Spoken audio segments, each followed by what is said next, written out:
Hare Krishna, Hare Krishna, Krishna Krishna, Hare Hare, Hare Rama, Hare Rama, Hare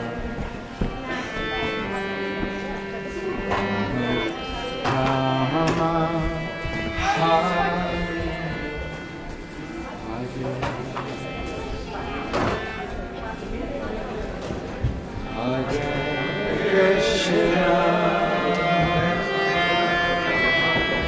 Hare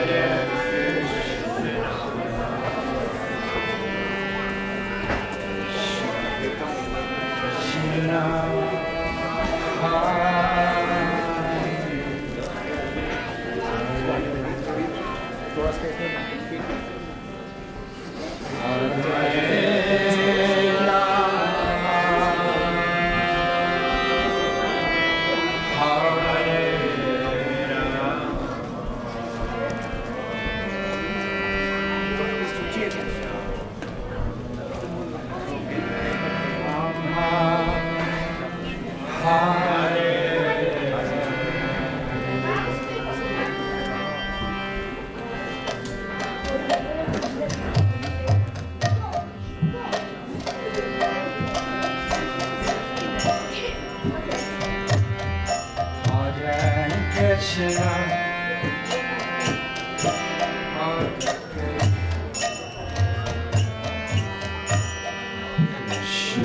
Krishna, Hare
Hare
Krishna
Krishna, Hare Krishna, Krishna Krishna, Hare Hare,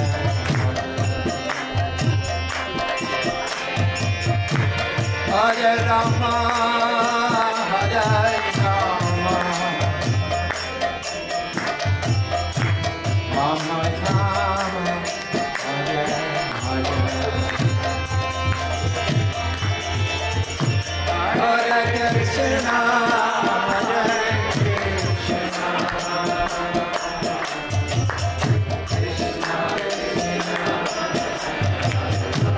Krishna, Hare Rama,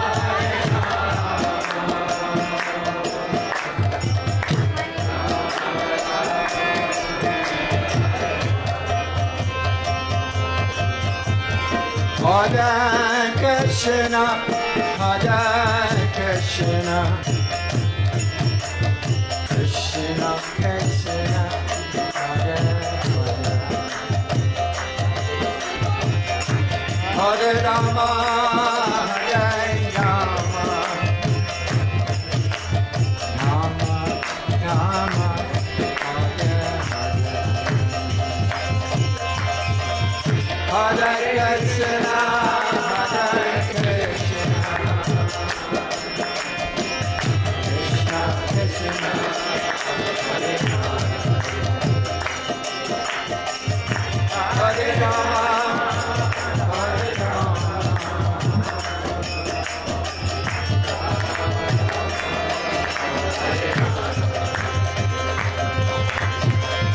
Hare Krishna, Hare Krishna, Krishna Krishna, Hare Hare, Hare Rama, Hare Rama, Rama Rama, Hare Hare Krishna, Hare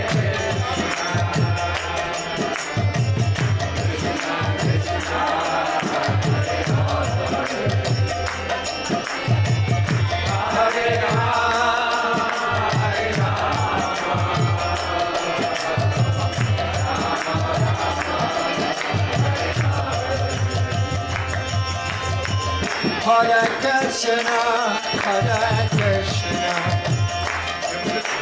Krishna Krishna, Hare Hare, Hare Rama, Hare Rama, Rama Rama,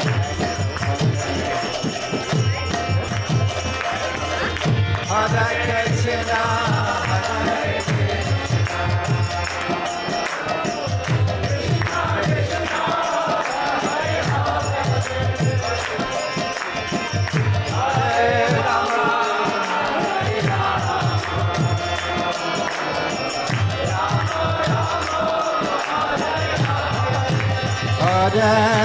Krishna, Hare Krishna, Krishna Krishna, Hare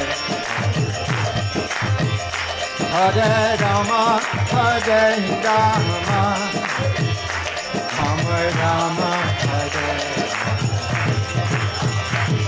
Hare Krishna, Hare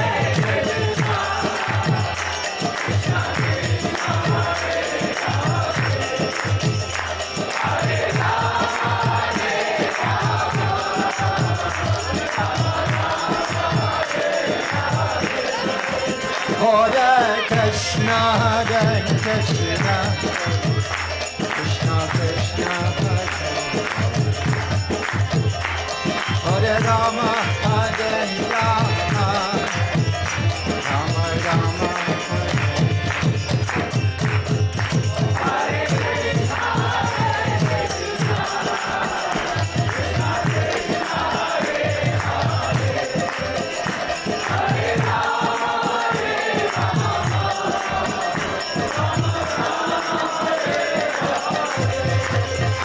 Hare Krishna, Hare Krishna, Krishna Krishna, Hare Rama, Hare Rama, Rama Rama, Hare Krishna, Hare Krishna,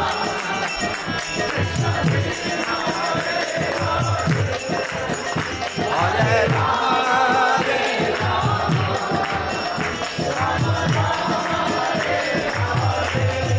Hare Krishna, Hare Krishna, Krishna Krishna,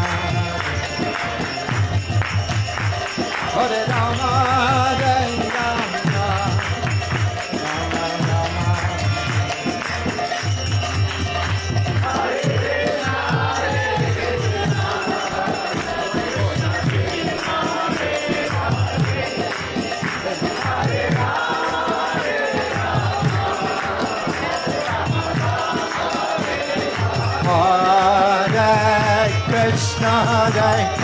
Krishna, Krishna Krishna, Hare Rama, Hare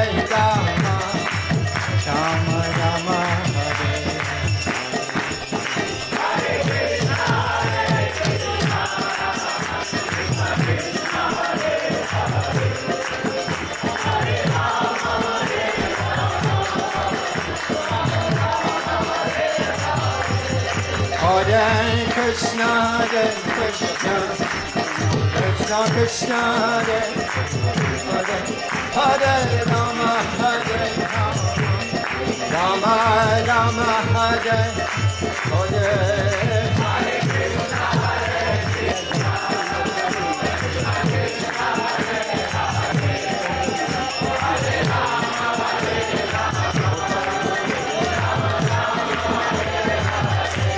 Hare Krishna, Hare Krishna, Krishna Krishna, Hare Hare Rama, Hare Hare Krishna, Hare Krishna, Krishna Hare Hare, Hare Rama, Hare Rama, Rama Rama, Hare Hare. Hare Krishna, Hare Krishna, Krishna Krishna,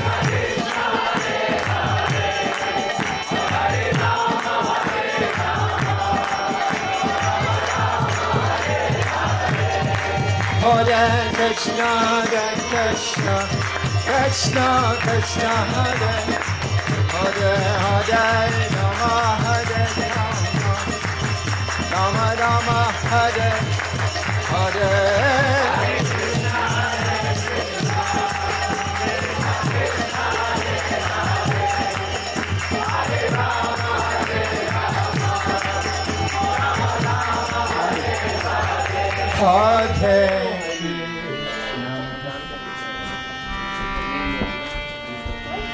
Hare Krishna,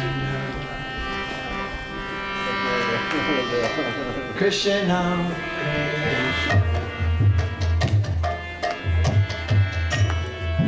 Hare Hare,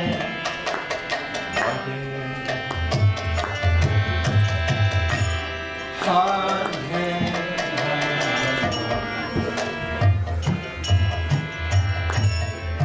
Hare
Nama Om Vishnu Padaya Krishna Prastaya Bhutale Srimati Bhaktivedanta Swami Tanamani. Namaste Saraswati Devi Gauravani Pacharane Nivasesha Sanyavadi Paschatya Desatarane. Om Aganatamidandasya Jana Jana Salakaya Chaksu Samilitan Jena Tasmai Sri Gurave Namah. Sri Chaitanya Manovistam Stapitam Jena Bhutale Sayam Rupa Kadamayam Dadati Sahapandantikam. Mansakalpatrubhascha Kripasindu Vaibhacha Patitanam Pabhinebhyo Vaishnavebhyo Namo Namah.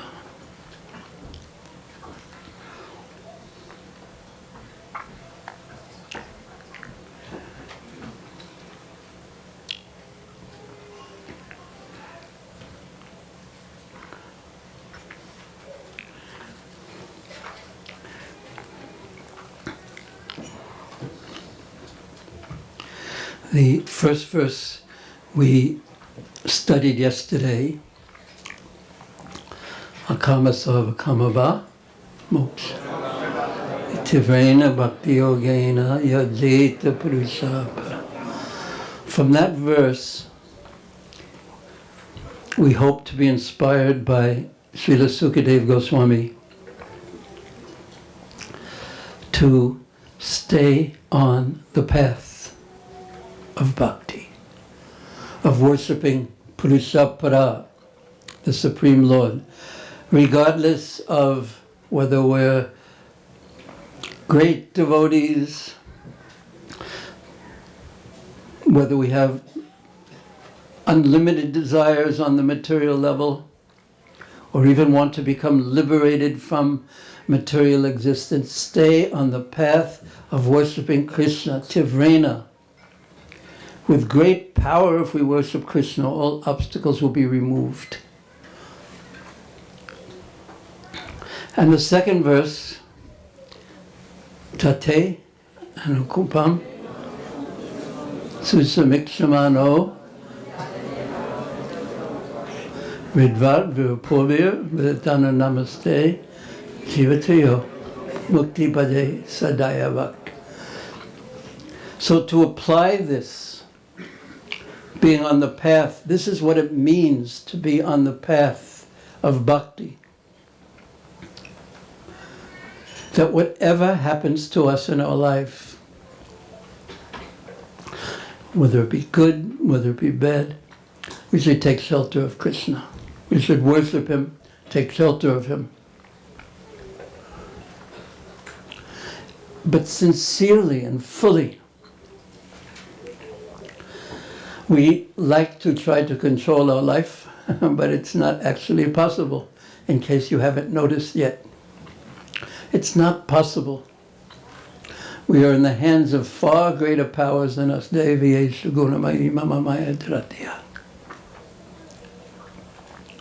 So somehow or another, we should hope for Krishna's mercy, His compassion, Susamiksamano, and tolerate, endure, bhunjana, eva atmakrita, vipakam, accept everything that happens as a result, vipakam, of things that we've done, things that are unfavorable, that we wish didn't happen to us. We're not innocent, in fact. And then, when something happens, whatever it is, even if it's something very wonderful or something very terrible, and our life is generally a mixture of both, then with our words, with our bodies, and with our hearts, full heart consciousness, we should take shelter of Krishna. We should pray to Him, offer respects as His servant. We should consider ourselves servants of Krishna. And if we do this, if we just live in this way, jivatayo mukti pade, we'll be liberated from all material circumstances, because we won't be identifying with the circumstances, but we'll be identifying with ourselves as Krishna's servant. And we will inherit the kingdom of God in this way, dayavak, naturally, just by living in this way. Now, what's to be said in the third verse that we were was advertised, so to speak, as 3 life-changing verses if we actually do it? And again, the point isn't just to memorize the verses, but the point of memorizing the verses is that we can refer to them and apply them to our life. It's the application to our life that is most important. Chanting them, keeping them in our minds is purifying, but applying them to our life is the real challenge. And that is the great adventure of life. Should we take it up? Now the third verse, let's put it up on the screen. It's from the 11th canto of the Bhagvatam, the 23rd chapter of the 11th canto, which is the song of the Avanti brahmana, the Bhikshu Gita. So etan sa ashtaya paratmanishtam. Nishtam means being fixed. Paratma means in the Supreme, Supersoul, or Krishna. So becoming fixed in the Supreme Lord, really fixed in Him, then adhyasitam purvatamar maharshivi. Adhyasitam means worshipping Him in this way, the Supreme Lord, and more will be explained of what this way is. Adhyasitam purvatamar maharshivi. Purvatamar means the previous maharshibis, rishis, acharyas. We should become fixed in our worship of the Supreme Lord, because this is the path that has been given by the previous acharyas. It is not the path of becoming one with the Supreme Lord or ignoring the Supreme Lord. It is the path of worshiping Him and being fixed in one's identity in relationship with the Supreme Lord. And keeping one's mind in that way, basically continuously. And in this way, this bhikshu, this mendicant, he's explaining, this is his conclusion.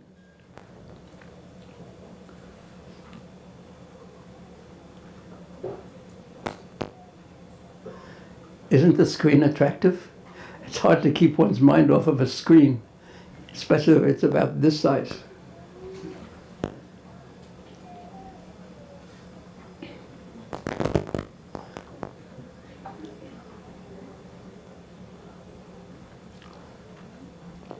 Yep. And if we do this mendicant says, Aham Trishyami, I will cross over Durantya Param Tamo, the insurmountable ocean of material existence. By what process? By being fixed in the worship of the Supreme Lord, which is the path that have been shown by the previous acharyas. And what is that path? Mukundangri Nasevayaiva. Naseva. The path is by keeping one's consciousness at the lotus feet of Lord Mukunda and worshipping Him and serving Him, seva, way. Again, so becoming fixed, completely fixed, nishtam, hitansa astaya, fixed, paratmanishtam, with one's conscious on the Supreme Lord, in the heart. Pandita Samadarshana, so the great pundits, the learned persons, they see Him everywhere. And seeing in every living entity's heart, seeing the Supreme Lord and offering respect always to everyone, because in everyone's heart is the Supreme Lord. But also there can be a secret interpretation of Sama Darshana. Not only seeing the Supreme Lord, Sama means also with Lakshmi Devi, Lord Lakshmi Narayan, or if you happen to be a worshipper C.C. Radha, then you'll see in everyone's heart Ballava along with Srimati Radharani. And then how could we not be respectful to everyone? So, etansa astaya paratmanishtam, fixed in that way, worshipping adhyasitam purvatamara maharshibi, just as the previous, this is the path that the great teachers have given us. And in this way, aham, I, tirishyami, I will cross over duratya param tamo. I will cross over this incredibly powerful ocean of material existence that is so bewildering that even if I decide right now I'm going to fix my consciousness only and always on the Supreme Lord, within probably 2 or 3 or 4 or 5 seconds, something will distract us and Maya will put the magic spell on us to completely forget. And we get caught in this net, the net of the mind's activities, and we'll speak about this soon, how this is the agent of Maya, the mind. The mind is a perverted reflection of the spiritual world. This is the gift of the illusory energy when we turn our back on Krishna. Krishna Bahimukh, Anadi Bahimukh, Krishna Bhule Se Jivana. When we turn our back on Krishna, we don't want to live in the world of Krishna, the world in which Krishna is the center. Rather, I want to live in the world where I am the center. Krishna says, okay, here it is. A world where you can imagine yourself the center of the whole bubble of your universe. It is called your mind. Do you have a mind? Yeah? What is it thinking right this second? What is your mind? What are you thinking right this second? What Bhurijana Prabhu say? That? What Bhurijana Prabhu say? Oh, okay. What did he say? What are you thinking? Okay, you win. You exactly answered the question. What were you thinking before I asked you what are you thinking? I'm just going to ask you something.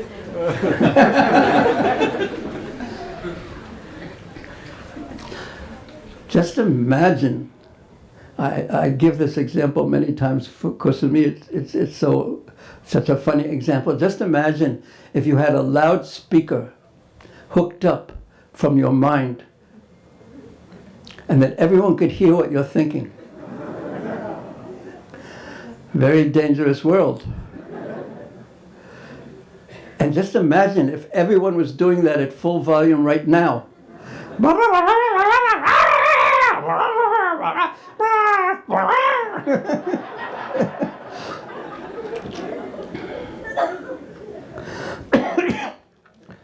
So this is the great ocean of material existence, and it's based on the mind. Adishyam manastayam vishya upasevate. But we can cross that by having the mind somehow fixed in service. Makunda angri nasaiva eva. Certainly we can cross eva by fixing our mind on Krishna. So therefore Mahaprabhu advises Kirtaniya Sadahari. And Prabhupada gave so many instructions.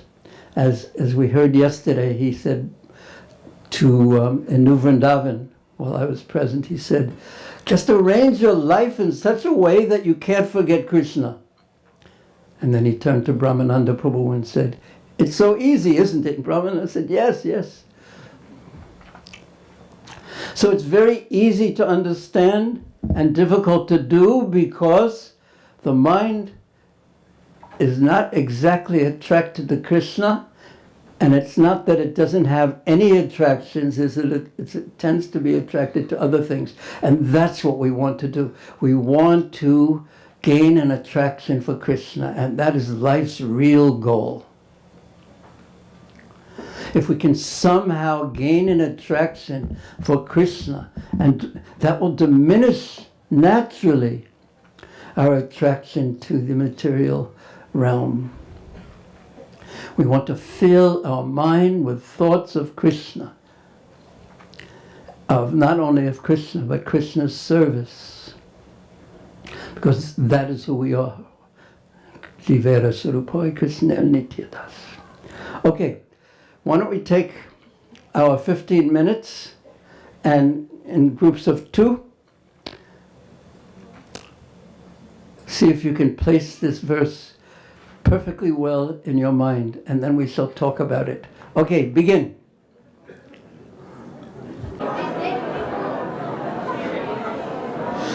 Okay. Who will go first? Raise your hand if you're ready for the great challenge of going first.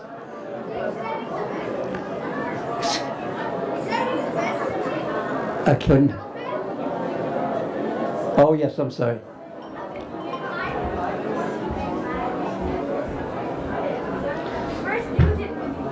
Both of you together.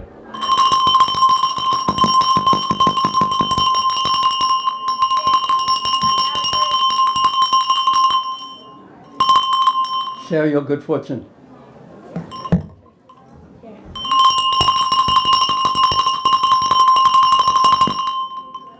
Very good. Are you a cowherd boy or a cow? You don't know. Well, I know, because if you were a cow, you would have said moo. So you must be a cowherd boy. I heard some replies of some very expert cows in the back. Let's hear some cows.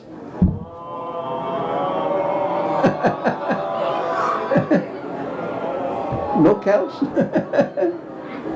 Okay. Who will go first in the great examination?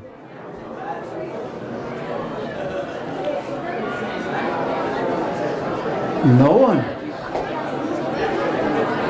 We'll let you look if we have to. Who will go first? Yes. You're the first one to raise your hand. Yes. Okay, everyone, please.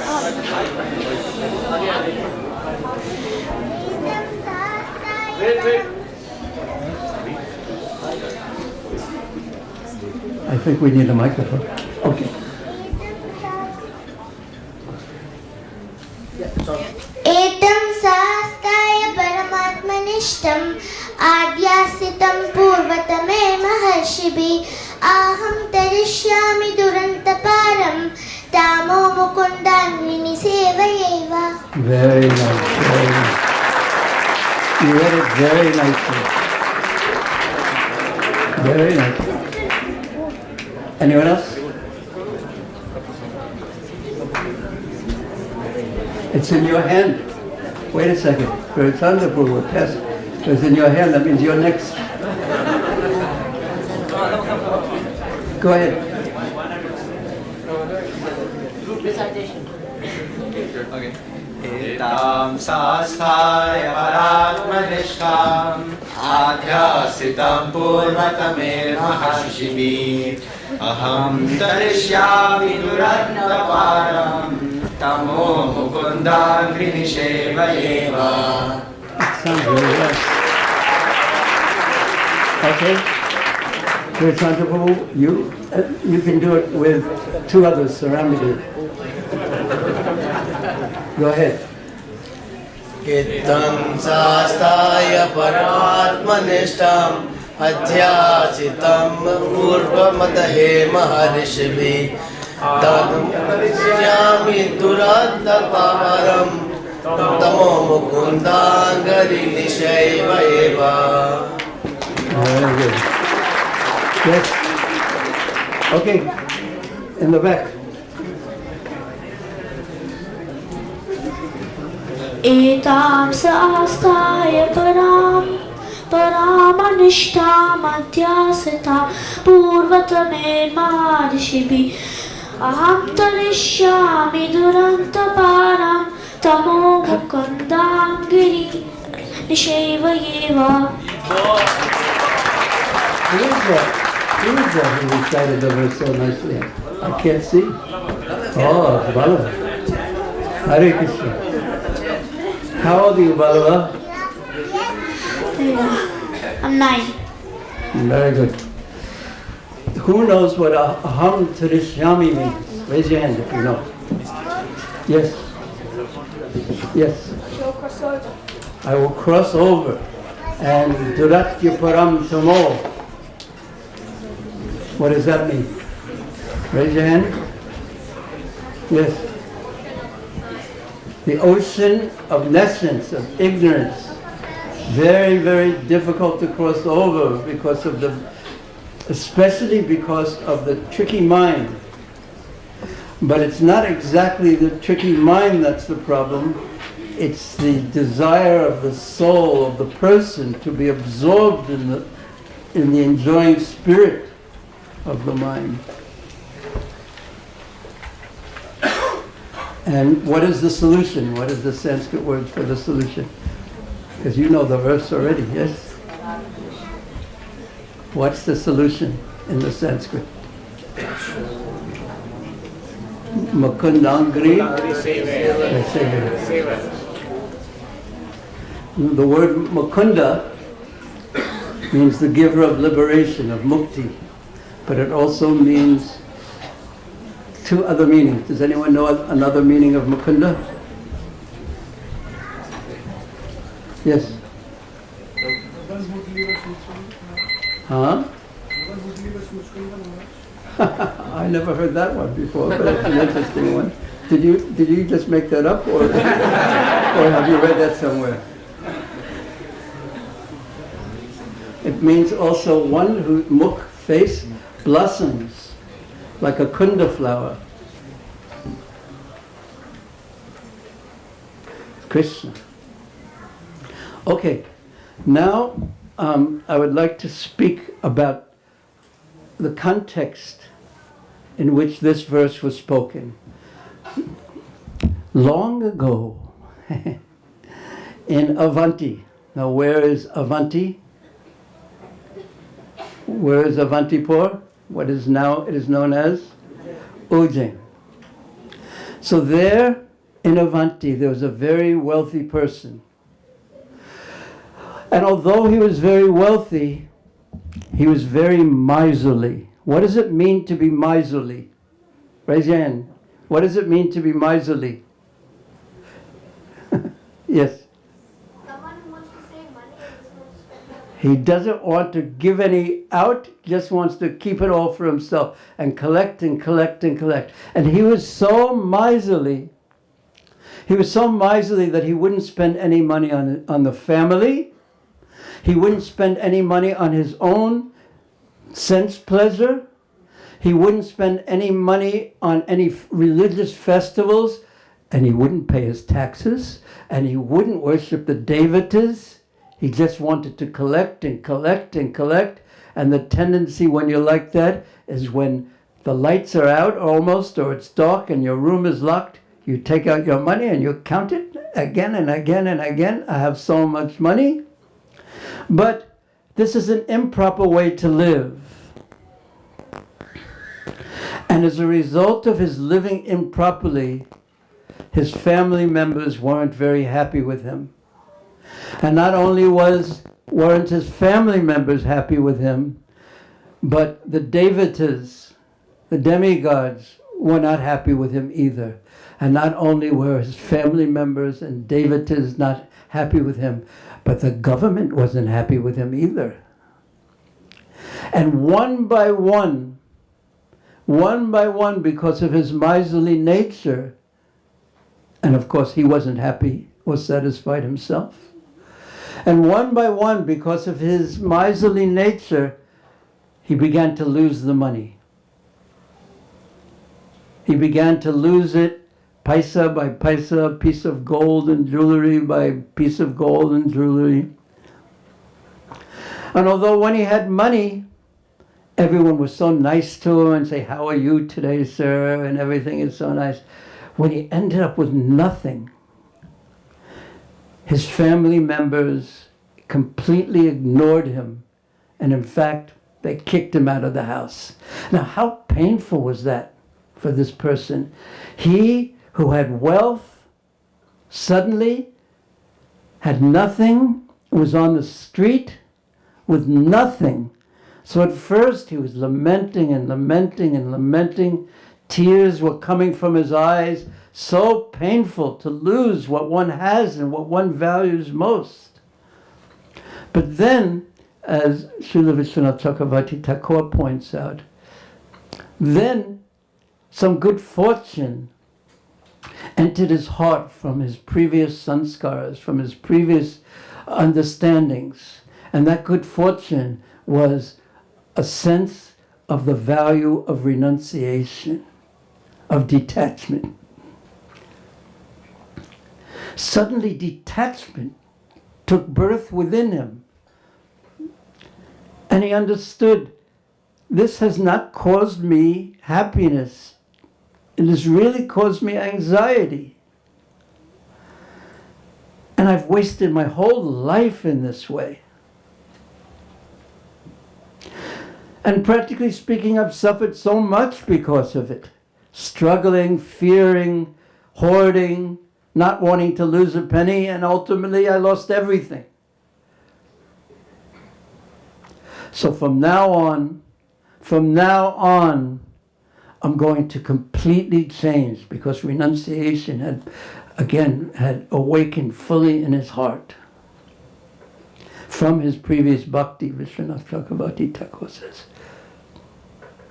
And then he began to live his life finding happiness inside only. Because he understood that the externals, trying to squeeze pleasure from the externals of life, were not actually a cause of pleasure at all. So he focused his consciousness, he changed the focus of his consciousness from outside to inside. And as we shall hear from this verse, he focused his consciousness on Paratma, the Paramatma inside, on Krishna actually, on the lotus feet of Krishna. And he was in the street with nothing, but he didn't care any longer. And he began to wander around, a sadhu, a true sadhu, just focused inside and actually satisfied inside in his relationship with Krishna. But people who saw him, they didn't appreciate him. They just laughed at him. Oh, look at this fellow. Look at him now. He was a wealthy man, didn't care for anything. Now he's a poverty stricken. Oh, now he's become a sadhu because he has nothing. And now he's begging from everyone. And they laughed at him. They pushed him. When he would beg for food, sometimes they would make believe they were giving it to him and then pull it away. Sometimes when he had food and he was going to eat it, they really tortured him. They locked his food up. Sometimes they did horrible things to contaminate the food. They locked him up even. But he had made this incredible decision to not care about anything external, based upon his internal pleasure and his internal focus on the lotus feet of Mukunda, of Krishna. And nothing could disturb him. He was so fixed and he was focused, so fixed, so focused internally that nothing that happened in life to him could disturb him from his fixed determination. Now, just imagine or try to understand how deep his determination and focus was. Because we can make, or I can make that kind of a determination, I can make it 20 times in 3 minutes. But then something comes along, my mind becomes filled with something, or some object of my senses passes in front of me, and my mind goes out and tries to enjoy it. And immediately that determination, that focus, that internal focus in service on Krishna is lost. So he wasn't like that at all. He was fixed. Fixed in his determination. Completely fixed. He had had enough of material existence. He had enough of following his mind's dictates, and he only wanted the shelter of the Lord. So as he wandered around in this way, he sang a song that is known as the Bhikshu Gita. Now, we're not going to go over every verse now, that is for a Bhagvatam class, but rather I'd like to give you an overview of what he said. It really has 3 parts of what he said. The first part is his discussion of the mind, our minds, or the minds in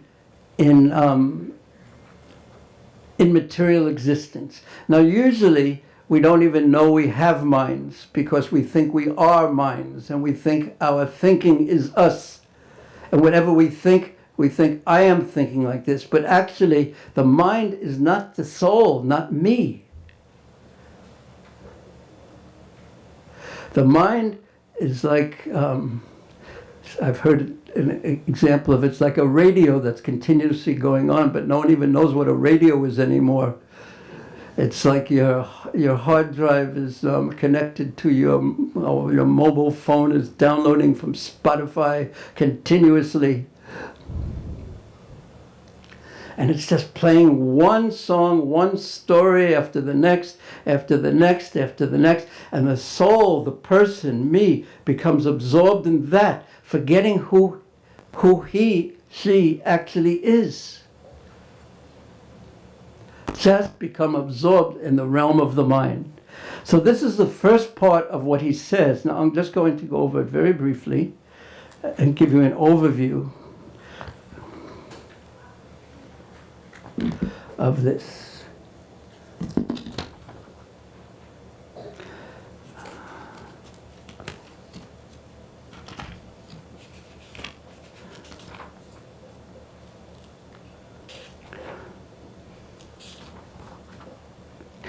When he was looking at all the people who were teasing him, making fun of him, pushing him, even locking him up, while he became focused inside, he thought, these people have nothing to do with my happiness or distress. What a deep realization that happiness really comes only from inside. And no one can touch us if we're happy inside. And not only aren't the people who I'm angry at not causing my distress or happiness, the devatas don't cause my happiness or distress. My body doesn't cause my happiness or distress. The grahas, the planets, don't cause my happiness or distress. My karma doesn't cause my happiness or distress. Time doesn't cause my happiness or distress. But there's only one cause of it, and that is my mind. And the mind loves, interestingly enough, to hold on more tightly to misery than to even happiness. Mandor atmasmanastasya yena maivatmanajita. The one who has conquered his mind, and this will be one of the conclusions, his mind is as greatest friend if it's focused somehow or another on the lotus feet of Krishna. And if he has failed to do so, his very mind will be his greatest enemy. So he continues speaking about the mind. The mind makes the modes of material nature according to the mind's attachments and aversions. It activates the modes of material nature, goodness, passion, or ignorance. Even the super soul who is there and the soul who is there with the person, the super soul is independent of the mind. He's not causing trouble. He's independent. He's a witness. Upadrashta anumantacha. And the soul, he's spiritual and the mind is material. He's not, the soul isn't actually suffering. And the rituals and duties we perform and religious activities, and if one reads in the 7th canto of the Bhagvatam and the 11th chapter of what the purpose of schooling really is, Gurukula really is,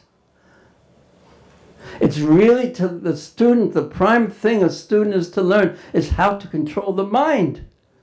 Because if one can control one's mind, whatever one does in one's life will be so easy and focused. Success, practically speaking, is guaranteed. And therefore, nowadays, in every Bhagavatam class, we dutifully criticize mobile phones because they just distract us and we carry it with us. And it gives this short-term enjoyment that makes the mind hanker always.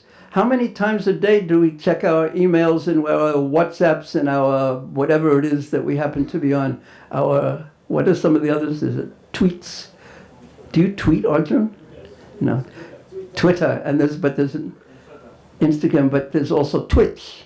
I don't know what it is, but it sounds terrible. You have a twitch, it's a problem. So listen to this, what he says. He says, all the senses have been under the control of the mind since time immemorial. And the mind himself never comes under the sway, the control, the influence of anyone else. He's stronger. The mind is stronger than the strongest. And his godlike power is fearful, is fearsome. Therefore, anyone who can bring the mind under control becomes the master of all the senses. And failing to conquer this enemy, the mind, whose urges are intolerable and who torments the heart, many people are completely bewildered. And they create, and what happens when one is bewildered by the mind? Quarreling, fighting, politics amongst everyone. And they consider some my friend, some my enemy, this, that. But it's all just the mind's creation. It is unreal. It is not true. Prahlad Maharaj was so innocent that when his teachers told him, where have you learned this to worship Vishnu, who was our enemy? He was shocked. He had no concept of friend and enemy, which is the mental creation. So he first speaks about the mind, the bhikshu, the mendicant, and then he goes into detail about all the people he had just mentioned that don't cause my problems. It is no one else that's causing my problems, and I'm not even causing my own problems and distress and anxieties. It's my mind. And then after describing all these in detail, that the planets don't cause my problems, it's not even my false ego, or it's the identification with the mind, time doesn't cause happiness or distress, and he's proving it in his own life by this internal focus, regardless of what's happening externally, just like the te anukampam susamikshama. He's applying it to his life. He gets food, he doesn't get food. The anxieties that come, the happinesses that come, the peace, whatever is happening, he's just unfailingly fixed in taking shelter of the lotus feet of the Supreme Lord and worshiping Him in that way. He's applying this in his life.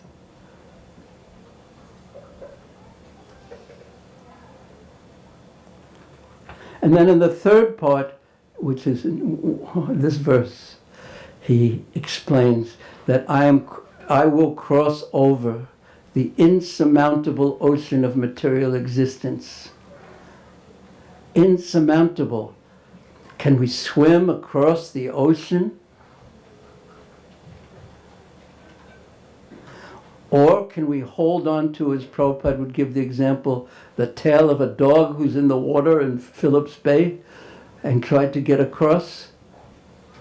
It just, no one has the power of the material world. But I shall cross over the insurmountable, the uncrossable ocean of material existence by being firmly fixed in the service of the lotus feet of Krishna. Regardless of what happens, I'm going to focus my consciousness on pleasing Krishna. And this is the method that is approved of by the previous acharyas. Because they were fixed in firm devotion to the Lord. And they had crossed over this ocean. And they have left behind these instructions on how to do it. Focus the mind always on the lotus feet of Krishna. And Prabhupada, on more than one occasion, would say, when you see the deities in the morning, when you see Radhaballabha, see Gaunitai, see Jagannath Baladev, you take a photo of them with your mind and carry that with you throughout the day. And then do what you do in their service.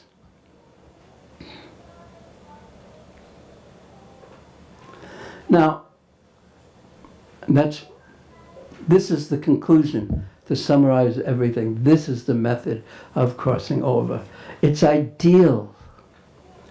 And Prabhupada would say, it's easy, isn't it? And when he would say it, it would sound easy, but then when one thinks, introspects, one will understand that it may be easy for some, but for a person like me, who's filled with so many other desires, rather than being easy, it appears to be impossible. So what do we do? One thing we can do is change the goal. And say, we can, maybe if someone's a great Sanskrit scholar, they can change the Sanskrit and say, I shall cross over the ocean by sometimes thinking about Krishna and sometimes having pleasure in this way and some have pleasure in that way. And then the result of that will feel very good about ourselves because I'm sometimes doing it, even though it's not very much. That's one alternative, but that's not the recommended alternative. The recommended alternative is to keep the goal, keep the ideal right in front of us. And then through introspection, thinking about myself in an honest and private way, we will become very humble and say, here is the standard, and here I am, somewhere in the basement, although there's not a basement here.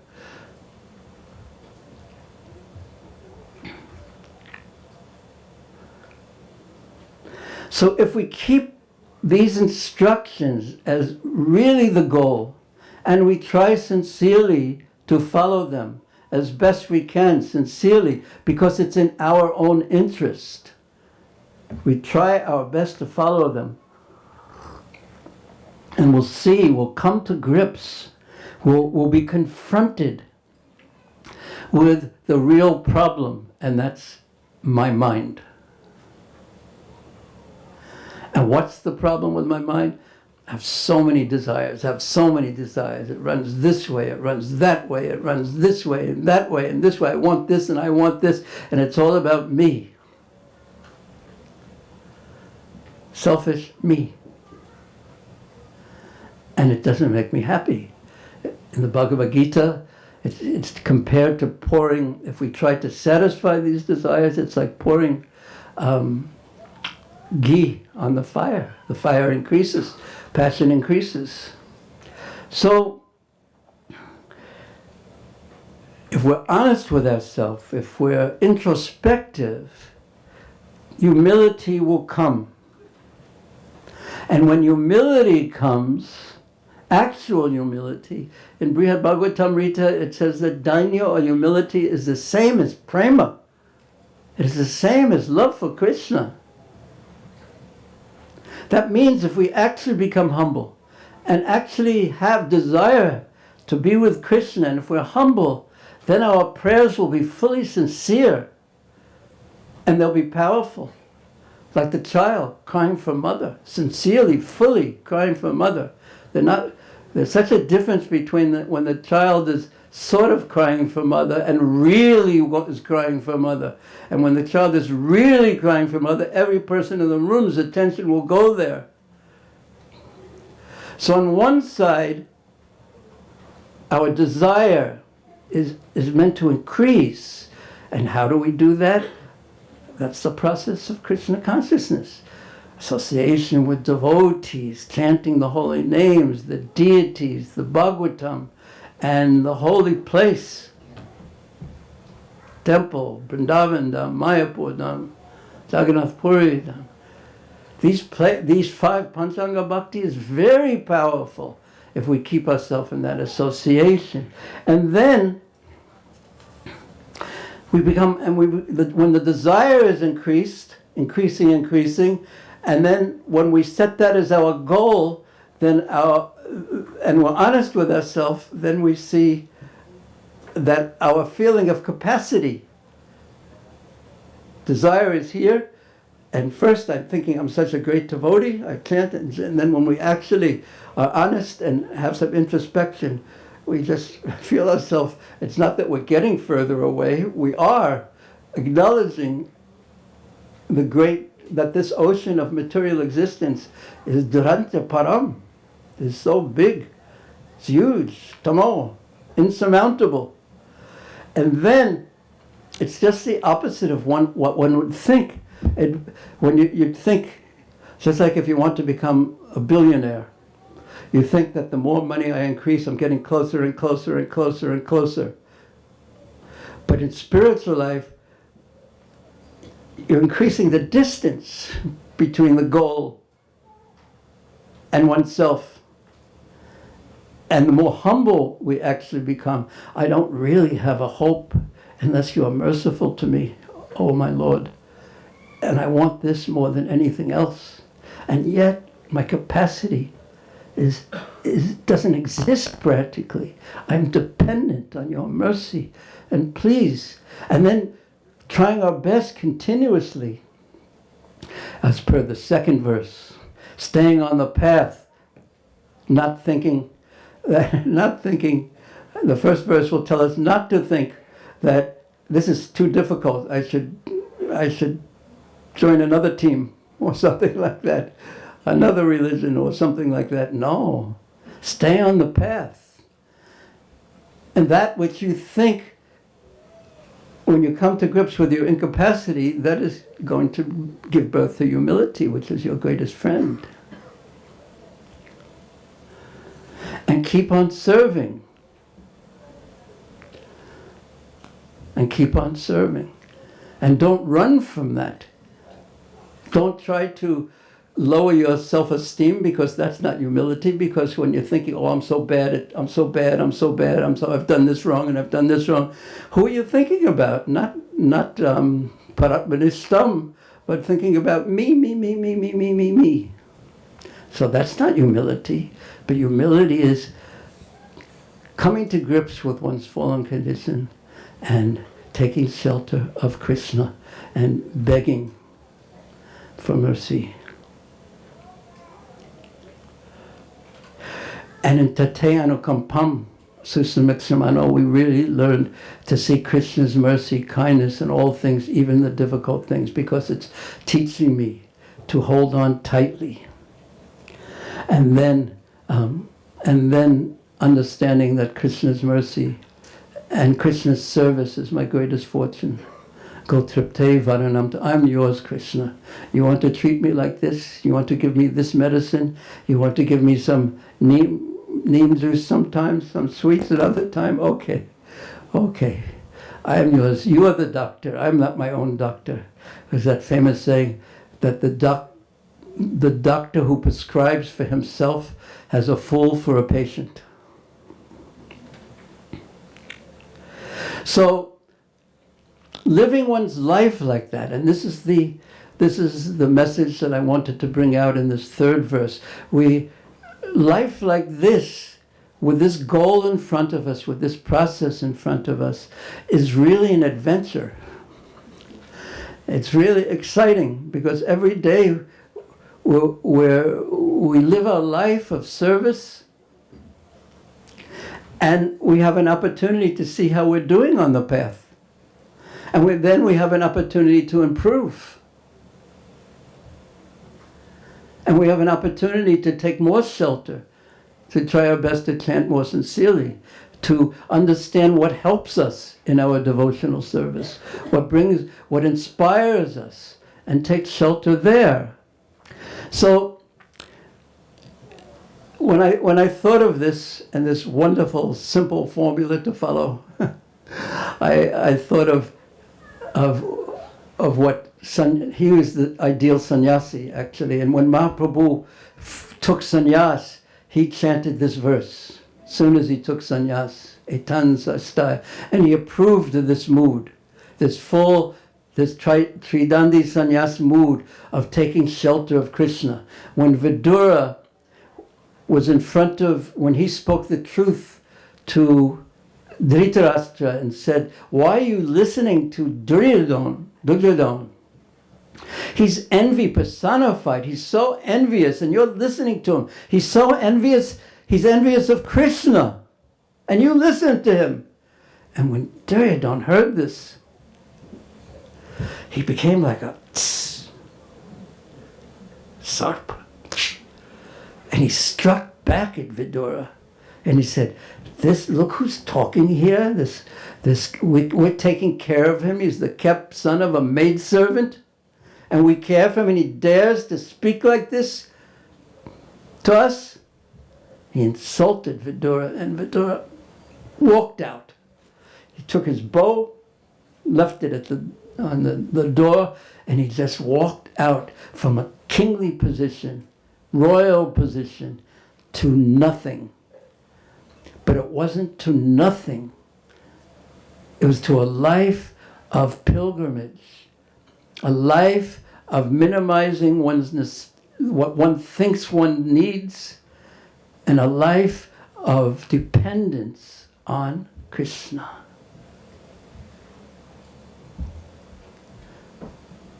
And that is Tridandi Sannyas. And that is the path that we are all meant to take, each and every one of us. Now, here's something that in the purport to this verse, the BBT purport,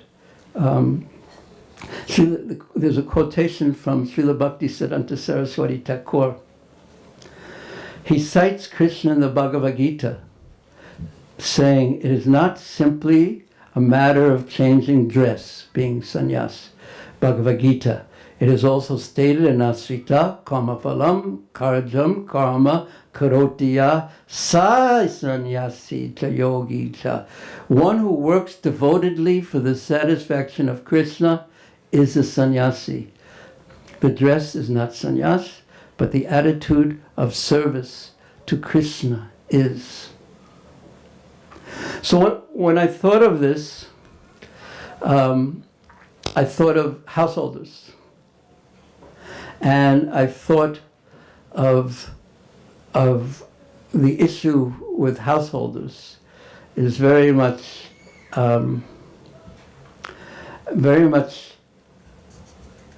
what I called healing the divided mind. And what I mean by that is there's a tendency, not only for householders, certainly, but for householders to think this part is for me and this part is for Krishna. This part is mine, and this part is Krishna's. So this is wonderful on the level of thinking that this is for Krishna, something for Krishna is, as Prabhupada once told me, something is better than nothing, but it's not sufficient to bring us to the lotus feet of Krishna in the spiritual world in Goloka Vrindavan. So how to heal this divide between this is for me and this is for Krishna?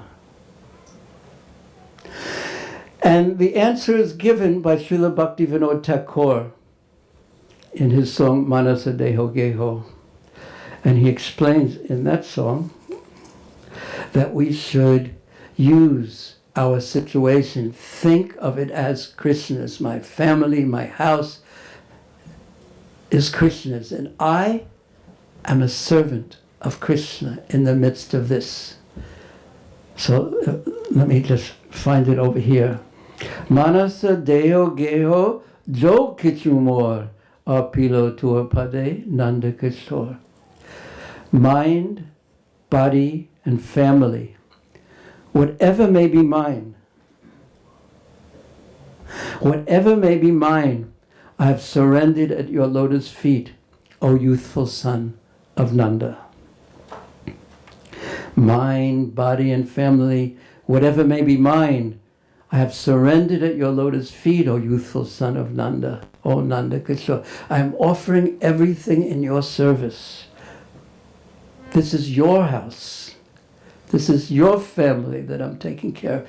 Very responsible, but a change of attitude, of mind.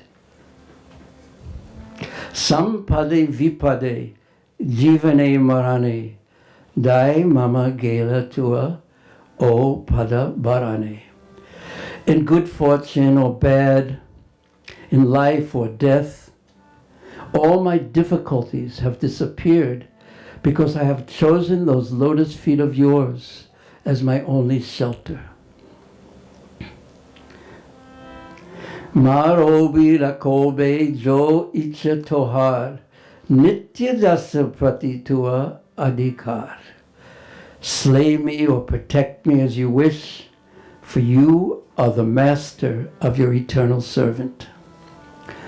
Jan mobi mo icha jaditor, bhakta grihe jani janma haumor.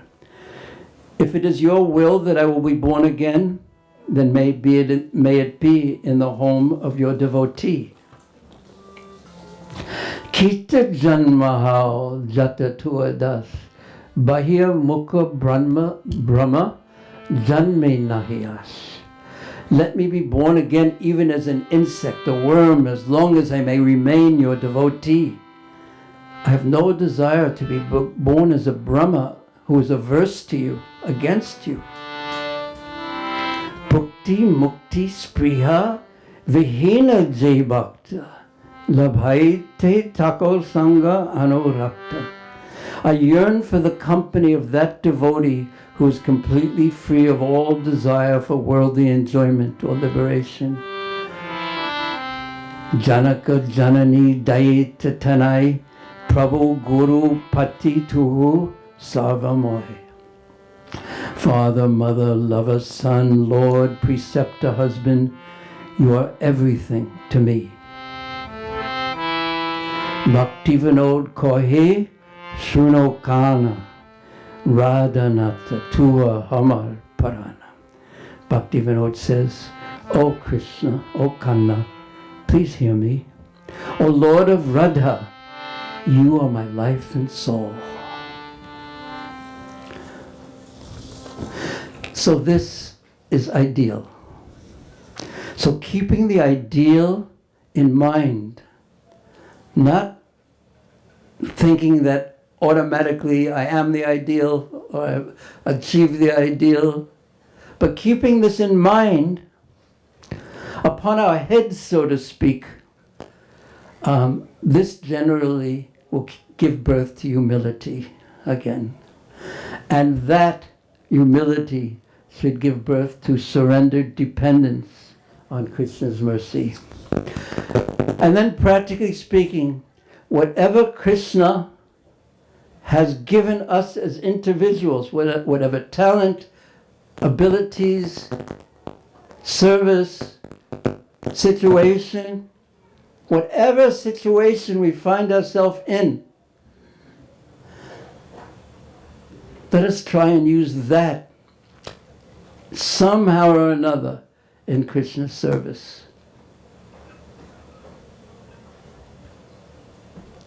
Whatever Krishna has given us, according to our past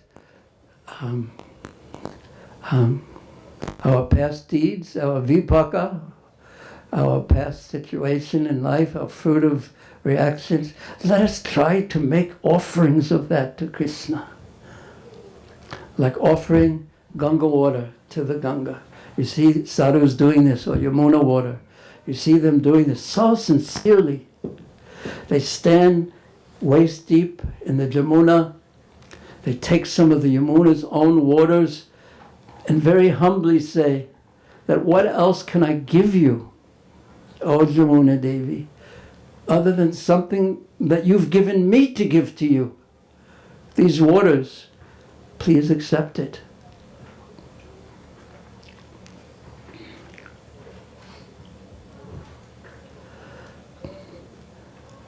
Okay, let us take, no, let me just check the time.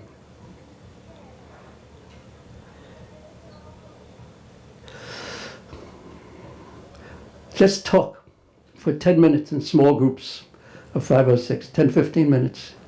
Yeah, it's good to do that now. What do you think of this? Talk to each other quite honestly about it. Is it too ideal? Is it beyond capacity? How to deal with it if it's beyond our capacity?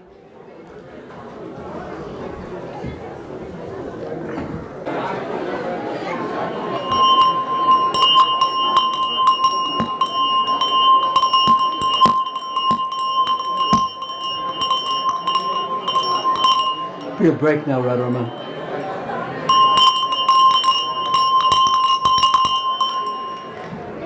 Hare Krishna. You can continue speaking if you like, but now we'll have a 10, 12, 13-minute break, and then we'll hear something amazing from Srila Prabhupada.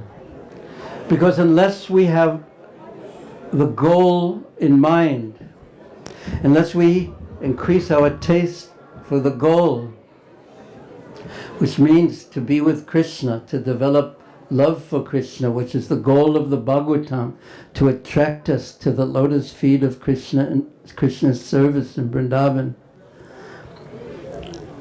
Unless we keep that in mind, there's not very much of an impetus to go forward. So we'll hear Prabhupada speak something about that when we return, but now take a break. If you want to keep talking, you can keep speaking, but in 15 minutes, please return. Hare Krishna.